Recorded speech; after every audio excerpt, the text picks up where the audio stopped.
பசுமை நேயர்களுக்கு வணக்கம். நம்ம ஈரான் வாரில் ரொம்ப முக்கியமான ஒரு விஷயம் பார்க்க போறோம். அதாவது என்னன்னா, ஈரான் இவ்வளவு நாள் ரகசியமாக நடத்தி வந்த அணு ஆய்வு மையத்தில் குண்டை போட்டு உலகத்தையே அதிர்ச்சியில் ஆழ்த்தி இருக்கிறது ஈரான். அதை பற்றி தான் நம்ம பார்க்க போறோம். என்ன அப்படின்னு பார்த்தீங்கன்னா, மிக ரகசியமான இடம் இஸ்ரேல் எது அப்படின்னு பார்த்தீங்கன்னா, மேப்பில் போட்டிங்கனாலும் வராத இடம் ஒன்று இருக்கு. எந்த கூகுள் மேப்பில் போட்டாலும் சரி, எங்கே போட்டாலும் சரி, லோக்கல் மேப்பில் போட்டாலும் சரி, லோக்கலில் தேடி போனாலும் அந்த ஏரியா பக்கமே இஸ்ரேலில் நீங்கள் போக முடியாது.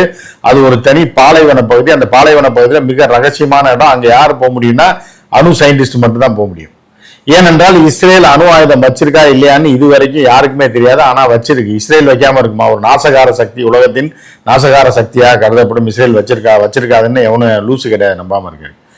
இது எப்படி உருவாச்சு அப்படின்னு பார்த்தீங்கன்னா, 1950களில் வந்து என்ன பண்ணுறாங்க, இந்த 2ஆம் உலக போர் நடக்குது இல்லையா, அது முடிந்ததற்கு பிறகு வந்து அங்கே என்னன்னா ஒரு எல்லாரும் திருந்துவாங்க. ஒரு மிக மோசமான ஜப்பானில் ஒரு அணு ஆயுதத்தை நாகசாகி ஹீரோஷிமாவில் இந்த நாசகார அமெரிக்கா போட்டுச்சு. அது வந்து உலகத்தையே டேர்னிங். அதோடு அந்த 2ஆம் உலக போர் நின்று போச்சு. இவ்வளோ கொடூரமான அணு அப்படின்றது இவ்வளோ கொடூரமானதான்னு எப்போ தெரிஞ்சுன்னா, ஜப்பான் மேலே போட்டதுக்கு அப்புறம் தான் தெரிஞ்சு. அதுக்கப்புறம் எல்லா நாடும் அது வேண்டாம் அப்படின்ற மாதிரியான ஒரு முடிவுக்கு வராங்க. அமெரிக்கா வச்சிருக்கு, ரஷ்யா வச்சிருக்கு, அதுக்கப்புறம் சைனா டெவலப் பண்ணுச்சு, அதுக்கப்புறம் இந்தியா டெவலப் பண்ணுச்சு. இப்படி எல்லாம் பண்ணிட்டு தான் இருக்காங்க. ஏன்னா இது வேணும், நம்ம பாதுகாப்புக்காக வேணும் அப்படின்ற மாதிரி வல்லரசா வளர்ந்து வரக்கூடிய நாடுகள் எல்லாமே வச்சிருக்கு, அணு ஆயுதத்தை வைத்திருக்கிறாங்க. ஆனால் வந்து என்னன்னா, அதுக்காக தான் அணு ஆயுத முகமைன்னு ஒன்று ஆரம்பிச்சு என்ன பண்ணாங்கன்னா, கண்காணிக்க ஆரம்பிச்சாங்க. யாரும் வச்சிருக்காது, இனிமே யாரும் செய்யக்கூடாது அப்படின்ற மாதிரி. ஏன்னா இவங்க வச்சுக்குவாங்கலாம், இவங்க எல்லாத்தையுமே இருக்குமா, ஆனால் இனிமே யாரும் அதுக்குள்ள வரக்கூடாதான் அப்படின்ற மாதிரியான ஒரு துபாக்கூர் சட்டத்தை போட்டு என்ன பண்றாங்க, கண்ட நாட்டில எல்லாம் போய் செக் பண்ணாங்க. இந்த நேரத்தில் தான் 1956 என்ன பண்றாங்கன்னா, இஸ்ரேலில் ஒரு பகுதி, அந்த பகுதி தான் டிமோனா அப்படின்ற பகுதி. இது வந்து ஒரு பாலைவன பகுதி. அந்த பகுதியில் என்ன பண்ணுறாங்கன்னா, ஒரு பெரிய கன்ஸ்ட்ரக்ஷனை பண்ணுறாங்க. அணு ஆயுதத்தை தயாரிப்பதற்கும் அணு உலைகளை அணுவை வந்து பிரித்து எடுத்து இது பண்ணுறதுக்காக பண்ணுறாங்க.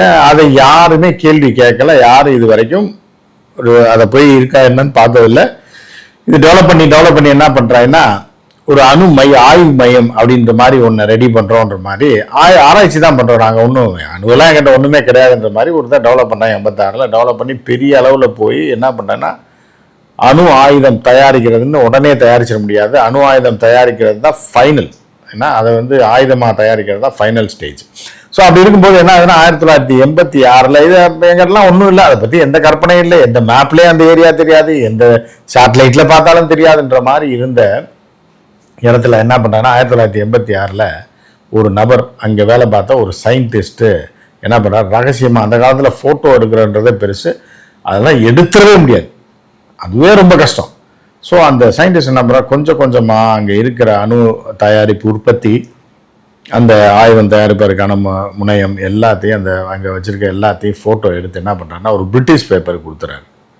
இதுதான் உலகத்தையே அதிர்ச்சியில் ஆழ்த்திய சம்பவம். என்னன்னா, இஸ்ரேல்காரன் அதிர்ந்து போயிட்டான், எப்படிடா இப்படி வெளியே போச்சு அப்படின்ட்டு. அந்த நபர் பேர் என்ன அப்படின்னு பார்த்தீங்கன்னா, மோர்தசாய் அனுனு அப்படின்றது தான் அவரோட பேர். அவர் வந்து என்ன பண்ணுறாருன்னா, இந்த ஃபோட்டோக்கள் எல்லாத்தையும் பிரிட்டிஷ் பேப்பர் கொடுத்துருக்காரு, பப்ளிஷ் ஆயிருந்து. இஸ்ரேல் ஷாக்காகலாம். அப்போ தான் உலகத்துக்கே தெரியுது, இஸ்ரேல் ரகசியமாக அணு ஆயுதம் தயாரிப்பாக எல்லா வேலையும் பண்ணிட்டான், அணு ஆயுதம் தயாரிச்சுட்டான் அப்படின்றது. அப்போ அந்த அணுனு என்ன சொல்றாரு அப்படின்னா, கிட்டத்தட்ட 400 வார்ஹெட்ஸ், 400 குண்டுகளை அவர்கள் தயாரித்திருக்கிறார்கள். தயாரித்து அடுத்த இன்னும் ஒரு லாஸ்ட் ஃபைனல் ஸ்டேஜில் இருக்கு அப்படின்றத வெளியே கொண்டாடுறாரு. அது பெரிய பரபரப்பை ஏற்படுத்துகிறது உலகம் முழு.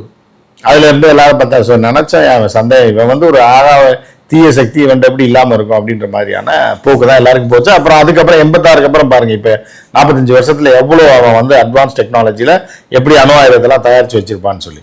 ஸோ இப்படி இருக்கும்போது என்ன பண்ணுறாங்கன்னா, அவருக்கு எதிரியான ஈரானை முதல்ல ப்ரெஷர் கொடுக்குறாங்க, ஈராக்கை ப்ரெஷர் கொடுக்குறாங்க. ஈராக்கிட்ட அணு ஆயுதம் கிடையாது, சயின்டிஸ்ட் கிடையாது, மண்ணாங்கட்டியும் கிடையாது. ஆனால் ஈரான்ட்ட சயின்டிஸ்ட் இருக்காங்க. ஈரான் தன்னோட பாதுகாப்புக்காக இந்த வேலையை செஞ்சுக்கிட்டே இருக்கு. ஈரானிடமும் அணு ஆயுதம் இருக்கிறது அப்படின்றது தான் உண்மை. ஏன்னா அது இல்லைன்னு சொல்லலாம். அதற்கான எல்லா வேலைகளையும் கமேனி செய்து வச்சுட்டு போயிட்டார். இந்த 40 வருஷத்துல 5 வருஷம் இப்போ அமெரிக்கா தெரிச்சு ஓடுறான் பாருங்க. இஸ்ரேல் நாசக்காடாக இருக்குல்ல. இதுக்கு காரணம் என்ன அப்படின்னா, கமேனியோடைய 40 ஆண்டு கால உழைப்பு, அந்த மக்களுடைய உழைப்பு. இவர்கள் வந்தானா இவனை அழிச்சே தீர்வோன்ற அவர்களுடைய வெறி. அவர்கள் வந்து செய்து வைத்திருக்க ஆயுதம் இன்னும் சண்டை போட்டாலும் இப்போ இஸ்ரேல் அழிஞ்சு போச்சு. ஈரான்ல ஒரு மண்ணாங்கட்டி ஆகலை. ஈரான்ல சில இடத்துல குண்டு போட்டிருக்கான். ஆனால் அவன் என்ன பண்ணுறான்னா க்ரூட் ஆயில் உற்பத்தி பண்ணுறதுல குண்டை போட்டதுனால இப்போ என்ன ஆயிடுச்சு அப்படின்னா இது வந்து சர்வதேச சட்டங்களுக்கு முரணானது. ஏன்னா எண்ணெய் உற்பத்தி நிலையங்களில் போட முடியாது, அப்படி நீ போட்டேன்னா நானும் போடுவேன்னு சொல்லி போட்டுகிட்டே இருக்கும்போது கடைசியில் என்ன பண்ணாங்கன்னா ஈரான் இதற்கு மேலே நம்ம தலைவரை கொண்டுட்டாங்க, நமக்கு தொடர்ந்து எல்லா வேலையும் பண்ணிட்டு இருக்காங்க, நம்ம அழிவுக்கு எல்லா வேலையும் செய்து கொண்டிருக்கிறார்கள்னால அமெரிக்கா வேற குண்டை போட்டானா முதல் நாள் நைட்டு. உடனே இவங்க என்ன பண்ணாங்கன்னா நேற்று டிமோனா ஆட்டாங்க. இது மிகப்பெரிய உலகத்தில் அதிர்ச்சி ஏற்படுத்திருக்கு. என்னன்னா அணு ஆயுதத்தை பயன்படுத்தாமலே அணு மையத்தை தாக்கினா அங்கேயே வந்து ரேடியேஷன் வெளியில வந்ததுன்னா அந்த ஏரியா ஃபுல்லா காலியாயிரும். நீங்க டிமோனால வந்து நீங்க பாலைவனத்துல வச்சிருக்கலாம், நெகேவ் அப்படின்ற ஏரியா தான் அந்த பாலைவனம் ஏரியா. அது ரொம்ப இந்த நெகேவ்ன்ற பேர் நீங்கள் வெப்சைட்லேயே தேடினாலும் கிடைக்காதுன்ற மாதிரியான ஒரு ரகசிய இடம். அந்த நெகேவோடைய இதுதான் டெமோனாக்குள்ளே தான் நெகேவ் இருக்குது. ஸோ இப்படி இருக்கும்போது அந்த நெகேவ்லேயே போட்டாங்க. போட்டதில் அங்கே உள்ள கட்டிடங்கள்லாம் எப்படி ஈரானின் அணு செறிவூட்டும் நிலையங்களில் B2 பாம்பரை அமெரிக்காவிலேருந்து கொண்டு வந்து 12,000 கிலோமீட்டர் ட்ராவல் பண்ணி 12,000 கிலோமீட்டருக்கு மேலே ட்ராவல் பண்ணி வந்து அது ஈரானை அடிச்சுது. அதாவது பாதாளம் வரைக்கும் போய் அடிக்கக்கூடிய குண்டுகளை வைத்து அடித்தாங்க B2 வச்சு 3 மாதத்துக்கு முன்னாடி. இப்போ அதெல்லாம் ஒரு மண்ணாங்கட்டி இல்லாமல், ஏன்னா இவர்கள்ட்ட இல்லை நவீன ஏவுகணையை வச்சு நேராக எங்கே அடிச்சிட்டாங்கன்னா இஸ்ரேல் நாசக்காடாச்சு. வராதுன்னு ஒரு இடம், அந்த சின்ன நகரம் டோட்டலாக காலி.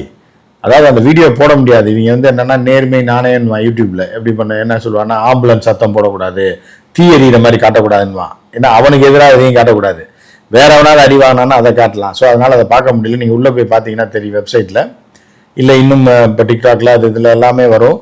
என்ன அப்படின்னு பார்த்தீங்கன்னா அலறுது. 100கணக்கான ஆம்புலன்ஸுகள் 100கணக்கில் அப்படி டெட் பாடியவும் பிணங்களை ஏற்றிட்டு போயிட்டு இருக்கு. ஒரு தகவல் கூட இது வரைக்கும் அவங்க சொல்லலை, எத்தனை பேர் செத்துருக்கான்ற தகவலை இன்று வரை இஸ்ரேல் வெளியிடவே இல்லை. இந்த டிமோனாவை பற்றி வாயவே திறக்கல, அணு ஆயுதம் இருக்கா இல்லையா அப்படின்ற எந்த தகவலையும் இவர்கள் இதுக்கு முன்னாடி சொன்னதில்லை. இப்போ டிமோனாவில் தாக்கப்பட்டதே அதில் என்ன ஆச்சுன்னு, ஏன்னா அதோட வீடியோவை ஈரான் வெளியிட்டுருச்சு.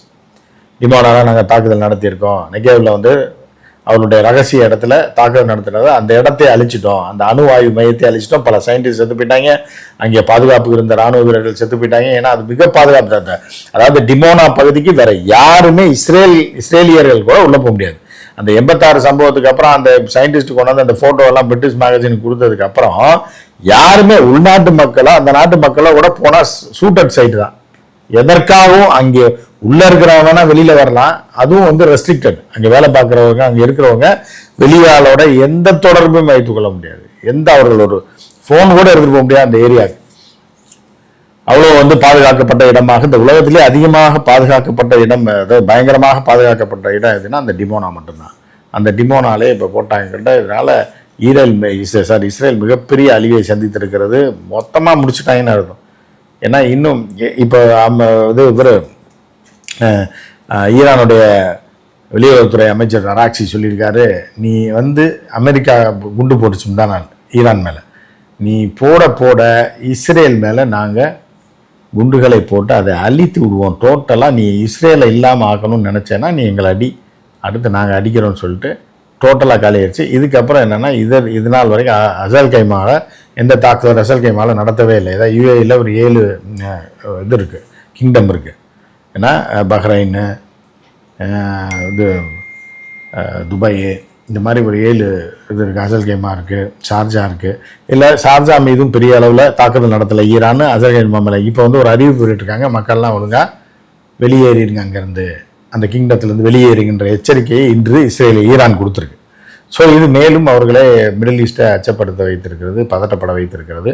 அடுத்தடுத்து என்ன நடக்குதுன்னு பார்ப்போம். மற்றும் ஒரு நிகழ்ச்சியை சந்திப்போம். நன்றி, வணக்கம்.